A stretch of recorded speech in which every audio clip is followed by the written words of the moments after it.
Welcome students, class 11th के आपके hornbill book के पोइट्री पार्ट के मोस्ट इंपॉर्टेंट क्वेश्चंस के पार्ट 2 में आपका स्वागत है। आइए, पहला क्वेश्चन हमने आपके लिए वॉइस ऑफ द रेन से लिया है। There are two voices in the poem, who do they belong to. Most important question है और इसमें एक नहीं बल्कि 3 क्वेश्चंस का हमने आपके एक ही आंसर बनाया। बहुत सिंपल, यानी कविता में 2 आवाजें हैं, वो किन किन की है और whom does the poet address, कवि किससे बात करता है। who is speaking and to whom, कौन बात कर रहा है और किससे। और what does he ask the soft falling shower, वो धीरे धीरे गिर रही बौछारों से क्या पूछता है। तो इसमें बल्कि 3 नहीं 4 हमारे क्वेश्चंस दिए हुए हैं। अब 4 क्वेश्चन का मिलाकर एक लाइन में हमने आंसर लिखा है। 4 क्वेश्चन के जहां आपको इतने आंसर याद करने पड़ते, वेरी शॉर्ट आंसर टाइप में the poet is speaking to the shower of the rain, बरसात की गिरती हुई बूंदों से, बौछारों से वो बात करता है। तो चारों का आंसर ही आ गया। और वो क्या पूछता है, वो उनसे पूछता है, he ask them who they are, वो कौन है। ये आपका आंसर कंप्लीट हो गया चारों का। क्वेश्चन नंबर 2, इसमें भी हमने आपके 3 क्वेश्चन लिए हैं। What does the phrase strange to tell mean, ये जो वाक्यांश है स्ट्रेंज टू टेल, इसका क्या अभिप्राय है। ये चीज मुझे आपको बताना बड़ी स्ट्रेंज लग रही है, बड़ी अजीब लग रही है। What is strange for the poet to tell, कवि के लिए क्या चीज कहना बड़े अचरज भरी लग रही है। और what does the poet find strange, कवि को क्या चीज स्ट्रेंज लगी, अजीब लगी। Answer, the poet is field with wonder, कवि आश्चर्य से भर जाता है। When he hears the voice of the rain answering his question, कवि तब आश्चर्य से भर जाता है जब वो सुनता है बरसात की आवाज को, जो आंसर दे रही है, उत्तर दे रही है उसके प्रश्न का। क्वेश्चन नंबर 3, अब इसमें भी आपके 3 क्वेश्चन का मैंने ये छोटा सा आंसर बनाया है। What does the rain call herself, very very most important question है ये। कवि इसमें क्वेश्चन पूछता है कि बरसात अपने आप को क्या बताती है, क्या कहती है। और how is the rain poem of the earth, बरसात पृथ्वी की कविता कैसे है। और इसी का थर्ड है, what answer does the rain give to the poet, जो बरसात है वो कवि को क्या उत्तर देती है। इन 3 का आंसर है the rain calls herself the poem of the earth, बरसात अपने आप को पृथ्वी का गीत बताती है। सी rises high, takes the form of clouds and then comes back to give life to the earth, वो ऊपर उठती है, राइजेज उठती है हाई ऊंचाई पर, takes the form of clouds और बादलों का फॉर्म रूप ले लेती है, then comes back to give life to the earth, और वापस पृथ्वी पर आती है जीवन प्रदान करने के लिए। C Max the earth beautiful, और इस पृथ्वी को सुंदर बना देती है। क्वेश्चन नंबर 4, बहुत शानदार ट्रिक से, from where and in what manner does the rain rise, कहाँ से और किस तरीके से बरसात ऊपर उठती है। आंसर है the rain rises from the land and the deep sea, कहाँ से उठती है बरसात, तो पृथ्वी से और गहरे सागर से बरसात उठती है ऊपर। इसके बाद में अलग से कुछ नहीं रटना। क्वेश्चन नंबर 3 का यानी इसका आंसर सी राइजेज से क्लाउड्स तक आपको लिख देना है, यानी इसमें आपको सी राइजेज से लेकर और ये क्लाउड्स तक आपको लिख देना है, प्लस करके इसमें आपके क्वेश्चन नंबर 4 का भी आंसर कंप्लीट हो जाएगा। Question number 5, where does she rise to and what happens to her there, वो कहाँ से उड़ती है और उसके साथ क्या होता है। कुछ भी एक शब्द भी अलग से याद नहीं करना। क्वेश्चन नंबर 4 का आंसर लिखें, यानी ये क्वेश्चन नंबर 4 का आंसर यहां से लेकर लिखना है और आपको क्लाउड तक लिखना है। इसमें आपके क्वेश्चन नंबर 5 का आंसर भी कंप्लीट हो गया।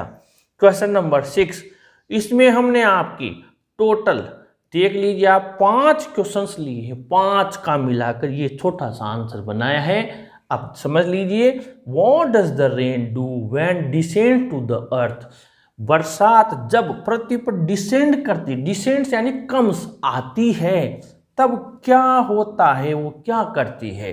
How does the rain give life to its on origin, origin यानी बर्थ प्लेस, पृथ्वी जो उसका बर्थ प्लेस है, जो उसका उत्पत्ति स्थल है, उसे जीवन किस प्रकार प्रदान करती है पृथ्वी को। कौन?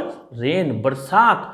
बरसात पृथ्वी को किस प्रकार उसके उत्पत्ति स्थल को जीवन प्रदान करती है। How does the rain make pure and beautify the earth, बरसात किस प्रकार पृथ्वी को प्योर यानी शुद्ध और सुंदर बना देती है। इसी का अथवा है how does rain make the earth fertilise, fertile किस प्रकार बरसात पृथ्वी को फर्टाइल यानी उपजाऊ बनाती है। और एक और क्वेश्चन है, latent seeds get a life by rain, explain, अंदर दबे हुए सीड्स बीज जीवन पा जाते हैं बरसात के द्वारा, स्पष्ट कीजिए, व्याख्या कीजिए। अब इतने सारे क्वेश्चन है और आंसर सबका कॉमन, शानदार। When the rain comes to the earth, she bathes the dry lands and sprouts the seeds lying hidden under the layer of soil. ध्यान से समझे, जब बरसात कम्स आती है टू द अर्थ पृथ्वी पर, she bathes dry lands, सूखी धरा धरती को वो नहला देती है, स्नान कर देती है, एंड स्प्राउट्स और इससे खिल जाते हैं, पैदा हो जाते हैं, सीड्स अंकुरित हो जाते हैं, lying hidden under the layer of soil, जमीन मिट्टी की परत के नीचे हिडन छिपे हुए वो बीज अंकुरित हो जाते हैं। They come out in the form of saplings, और वो सैपलिंग्स यानी छोटे छोटे पौधों के रूप में बाहर आ जाते हैं। दस द अर्थ बिकम्स फर्टाइल, इस प्रकार पृथ्वी उपजाऊ बन जाती है, and green and it gets a new life, ये उपजाऊ और हरी भरी हो जाती है और इसे एक नया जीवन प्रदान करती है। 5 का मिलाकर ये आंसर आपका कंप्लीट हुआ। और आगे बढ़ते हैं, अगला क्वेश्चन हमने आपके चाइल्डहुड पोएम से लिया है, क्वेश्चन नंबर 7, और इसमें भी आपके हमने 3 क्वेश्चंस के एक आंसर कंप्लीट किया है। What is the poet looking for, कवि किसकी तलाश कर रहा है। व्हाट इज इट्स रिजल्ट, इसका परिणाम क्या है। What does the poet remember, कवि क्या याद करता है। और what does the poet miss, कवि किस चीज को मिस करता है। और ये चारों क्वेश्चन लगभग मिलते जुलते हैं, तो हमने इसका आंसर भी शानदार बनाया है। The poet misses the days of his childhood, कवि उसके बचपन के दिनों को याद करता है। When he understands the reality of everything, जब उसे हर चीज की सच्चाई हकीकत पता लगती है। He misses his innocence as a child, बचपन के दौरान उसका जो भोलापन था वो उसे याद करता है। Question number 8, When exactly did the poet feel to have grown up, या आपके वेरी शॉर्ट आंसर टाइप में पूछा जा सकता है।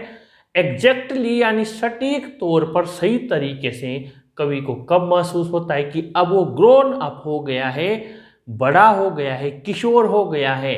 तो आंसर आपको मैंने ट्रिक बता रखी है। ऑन टर्निंग 12, 12 वर्ष का होने के बाद, द पोइट डिड हटाएंगे, द पोइट फील को किस में बदल देंगे, डिड हटाएंगे तो वर्ब की सेकंड फॉर्म में, और इस फील को हम क्या लिख देंगे, फेल्ट। यहाँ पर हम लिख देंगे फेल्ट। द पोइट, आप चाहें तो यहाँ एग्जैक्टली भी लिख सकते हैं। The poet exactly felt to have grown up. ध्यान से समझे, ऑन टर्निंग 12 लिखने के बाद plus the poet exactly felt to have grown up, question mark हटा के फुल स्टॉप लगा देना। Question number 9, what did the poet think regarding hell and heaven when he was a child. Most important question है, जब वो बच्चा था, छोटा था, तब स्वर्ग और नर्क के बारे में क्या सोचता था, और इसी में है जब वो बड़ा हुआ तब उन्हें क्या सोचने लगा, उन्हें क्या मानने लगा। तो पहले जब वो बच्चा था, बचपन में स्वर्ग नर्क को क्या मानता था, तो when he was a child, जब वो बालक था, the poet thought that hello and haven were real places. जब वो बालक था, छोटा बच्चा था, तो मानता था नर्क और स्वर्ग वास्तविक स्थान होते थे। Where one goes to after one's death, जहां कोई व्यक्ति मृत्यु होने के बाद जाता है। Question number 10, what and when, ये ध्यान से समझे, क्या और कब डिड द पोइट रियलाइज, कवि ने रियलाइज महसूस किया, समझा, regarding hell and heaven when he grew up, जब वो बड़ा हो गया तब उसने क्या समझा कि स्वर्ग और नर्क क्या होते हैं। तो इसमें वेन भी मैंने लगा दिया, हालांकि इसका आंसर यहाँ भी है जब वो बड़ा हो गया, लेकिन ये दो का मिलाकर एक क्वेश्चन बनाया है। वेन ही ग्रू अप, जब कवि बड़ा हो गया, the poet became a rationalist, कवि एक रेशनलिस्ट हो गया, यानी तर्कवादी हो गया। He no longer lived in the innocence of childhood, अब वो बचपन के भोलापन में नहीं रहता था, वो क्या हो गया, रेशनलिस्ट हो गया, तर्कवादी हो गया। अब आप इसका एक और क्वेश्चन इस जगह से बनता है कि कवि कब रेशनलिस्ट बन जाता है, कब तर्कवादी बन जाता है। तो आप इस क्वेश्चन का आंसर ये भी लिख सकते हैं, यहाँ से लेकर यहाँ तक अगर अलग से क्वेश्चन पूछ लिया जाए कि तर्कवादी बनने के बाद वो क्या सोचता है, या कवि कब तर्कवादी बन जाता है, तो इसका आंसर यहाँ से लेकर यहाँ तक लिख दे। लेकिन इसका जो आंसर है वो कंटिन्यू रहेगा। He did not think hell and heaven were real places because they were not found in the books of geography. वो अब हेल एंड हेवन दोनों को रियल प्लेस नहीं मानता है, सच्चे वास्तविक स्थान नहीं मानता है, क्योंकि अब वो तर्कवादी बन गया। वो कहता है कि इनका तो कहीं भूगोल की पुस्तकों में जिक्र ही नहीं है, तो ये सही स्थान रियल प्लेस नहीं हो सकते, ये नहीं हो सकते, वो इन्हें नहीं मानता है। आगे बढ़ते हैं, question number 11, where can the innocence of childhood be found according to the poet, कवि के अनुसार बचपन का भोलापन कहाँ पाया जाता है।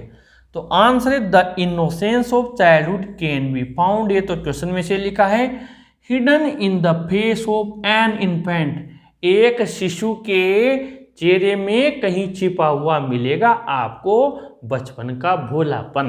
Question number 12, where does the poet think his childhood has gone, कवि के अनुसार उसका बचपन कहाँ चला गया। आंसर है टू सम फॉरगॉटन प्लेस, लेकिन इसका आंसर हम कैसे लिखेंगे, द पोइट, वेयर हटाएंगे, डज हटाएंगे, तो इसमें एस लगा देंगे, the poet thinks his childhood has gone, और एक क्वेश्चन मार्क को हटा देंगे, हैज गॉन, फिर इसको ऐसे कनेक्ट कर देंगे टू सम फॉरगॉटन प्लेस। और आगे बढ़ते हैं, question number 13, what was peculiar in the behaviour of the adults, बड़े जो व्यक्ति हैं, बड़े जो लोग हैं उम्र में बड़े, उनके व्यवहार में क्या चीज अनूठी थी। What did the poet realise about adults, जब कवि ने क्या महसूस किया बड़ी उम्र के लोगों के अंदर, क्या महसूस किया उसने। What did the adults talk of, जो एडल्ट्स हैं, जो वयस्क व्यक्ति हैं, वो क्या बात करते हैं। Were they true to what they said, क्या जो कहते थे उस पर वो सही थे। इन इतने सारे क्वेश्चन का इतना सा आंसर बनाया है।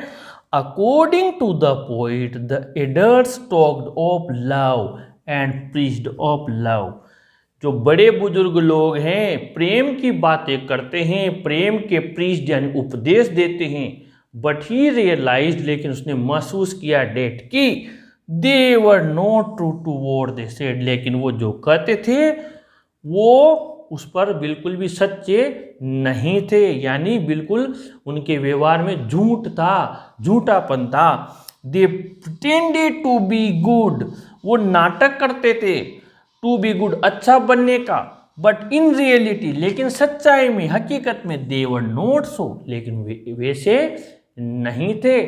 तो ये हमने आपके most important questions in poem से प्रिपेयर किए हैं। आप अपनी तैयारी में इन्हें भी जरूर प्लस करें, अच्छे से तैयार करके जाएं।